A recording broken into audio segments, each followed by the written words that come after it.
Dattatreya Hosabale RSSന്റെ general സെക്രട്ടറിയാണ്. അടിയന്തരാവസ്ഥയുടെ 50ാം വാർഷികത്തിൻ്റെ ആഘോഷവുമായി ബന്ധപ്പെട്ട് കഴിഞ്ഞ ദിവസം അദ്ദേഹം ഒരു പൊതുസമ്മേളനത്തെ അഭിസംബോധന ചെയ്തുകൊണ്ട് സംസാരിച്ചതിനിടയിൽ അദ്ദേഹം പറഞ്ഞ ചില വാക്കുകളാണ് ഇപ്പോൾ ഇന്ത്യൻ രാഷ്ട്രീയത്തിലെ വലിയ ചർച്ചയ്ക്ക് തുടക്കമിട്ടിരിക്കുന്നത്. അത് മറ്റൊന്നുമല്ല, ഇന്ത്യൻ ഭരണഘടനയിൽ ഇപ്പോൾ അടിയന്തരമായിട്ട് ചില ഇടപെടലുകൾ നടത്തണം.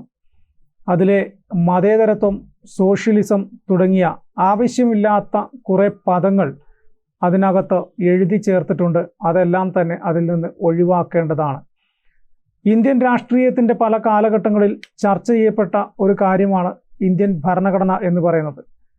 പല ഘട്ടങ്ങളിൽ, അതായത് അടിയന്തരാവസ്ഥ മുതൽ ഇങ്ങോട്ട് ഇന്നലെ വരെയുള്ള നാളുകളിൽ പല രീതികളിൽ പല ഭാവങ്ങളിൽ ഇന്ത്യൻ ഭരണഘടനയെ ചർച്ച ചെയ്യപ്പെട്ടിട്ടുണ്ട്.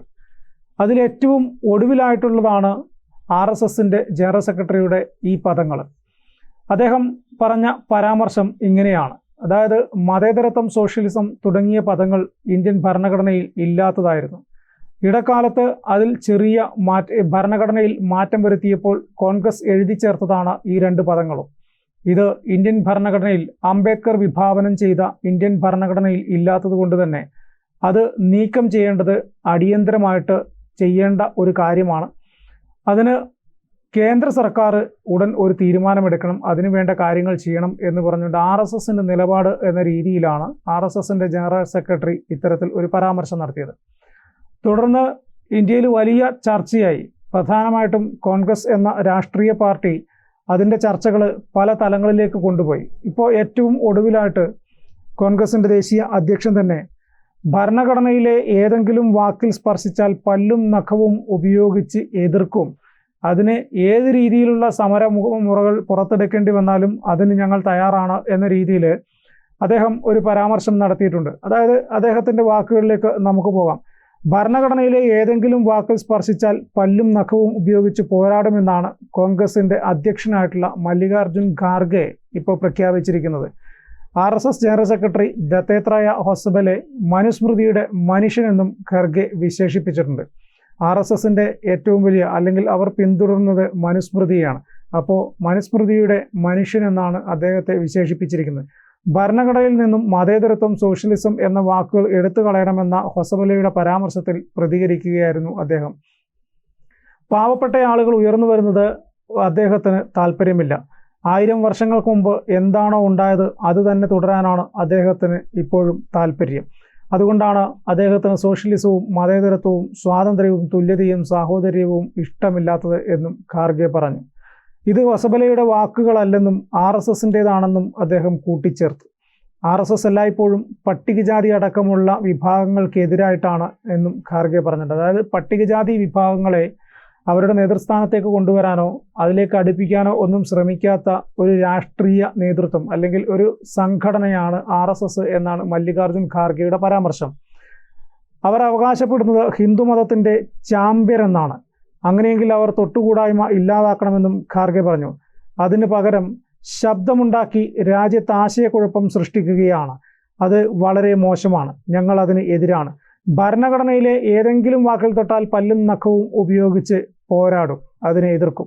അടിയന്തരാവസ്ഥയുടെ 50ാം വാർഷികത്തോടനുബന്ധിച്ച് ദില്ലിയിൽ നടന്ന ചടങ്ങിലായിരുന്നു ഭരണഘടനയിലെ സോഷ്യലിസം, മതേതരത്വം എന്നീ വാക്കുകൾ നീക്കം ചെയ്യണമെന്ന് ദത്താത്രേയ ഹൊസബലെ ആവശ്യപ്പെട്ടത്.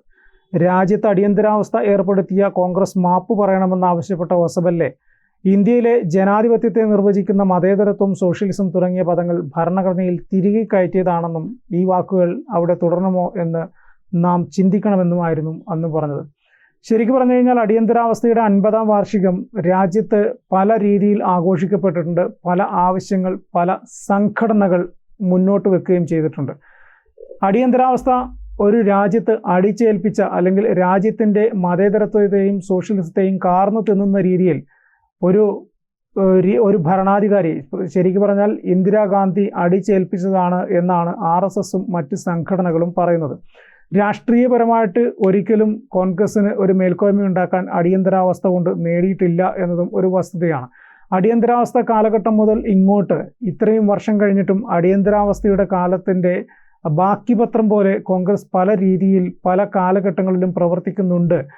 നമ്മളാരും അതിന് കീഴ്പ്പെട്ടു പോകരുത്, അതിനെയൊക്കെ അടിച്ചമർത്തിക്കൊണ്ട് മുന്നോട്ട് വരണം എന്ന് BJPയും പല കാലഘട്ടങ്ങളിൽ പറഞ്ഞിട്ടുണ്ട്. അതിൻ്റെ പോഷക സംഘടനയായിട്ടുള്ള RSSും പറഞ്ഞിട്ടുണ്ട്. ചുരുക്കി പറഞ്ഞു കഴിഞ്ഞാൽ അടിയന്തരാവസ്ഥ കോൺഗ്രസ്സിന് നഷ്ടം മാത്രമാണ് ഉണ്ടാക്കിയിട്ടുള്ളത്. പക്ഷേ ഇപ്പോഴും കോൺഗ്രസിൻ്റെ നേതൃത്വം, പ്രത്യേകിച്ച് മല്ലികാർജ്ജുൻ ഖാർഗെയെ പോലുള്ള ആളുകൾ ഭരണഘടനയിൽ കാലാകാലങ്ങളായിട്ട് തിരികെ കയറ്റി എന്ന് RSS പറയുന്ന പല വാക്കുകളോടും പല വചനങ്ങളോടുമൊക്കെ എതിർപ്പ് കാണിക്കുന്നതും അവരുടെ നിലനിൽപ്പിനെ മുൻനിർത്തിയാണ് എന്നാണ് RSS നേതൃത്വം തന്നെ പറയുന്നത്. അതായത് അംബേദ്കർ എഴുതിയ ഒരു ഭരണഘടനയുണ്ട് ഇന്ത്യക്ക്.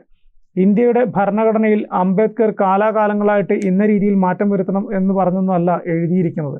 കൃത്യമായിട്ട് അംബേദ്കർ അതിലൊരു ഒരു കൃത്യതയോടുകൂടി പല കാര്യങ്ങളും കുറിച്ചത് പിന്നീട് വന്നിട്ടുള്ള ഭരണം, അതായത് കഴിഞ്ഞ കുറേ വർഷങ്ങളായിട്ട് 2014 മുമ്പ് വർഷങ്ങളോളം കോൺഗ്രസ് നേതൃത്വമാണ് ഇന്ത്യ ഭരിച്ചിരുന്നത്. അപ്പോൾ ആ കാലഘട്ടങ്ങളിൽ കേന്ദ്ര സർക്കാരിന് ഏത് രീതിയിലാണോ ഭരണഘടനയിൽ മാറ്റം വരുത്താൻ ആലോചിക്കുന്നത് അത് കൃത്യമായിട്ട് മാറ്റം വരുത്തി അതിനകത്ത് പല പദങ്ങളും തിരികെ കയറ്റിയിട്ടുണ്ട്. ഇതൊന്നും അംബേദ്കർ വിഭാവനം ചെയ്ത ഭരണഘടനയിൽ ഉള്ളതല്ല. അതുകൊണ്ട് തന്നെ നിലവിലെ സാഹചര്യത്തിൽ ഇന്ത്യ ഭരിക്കുന്നത് NDA ആണ്. അതിന് നേതൃത്വം നൽകുന്നത് BJPയും.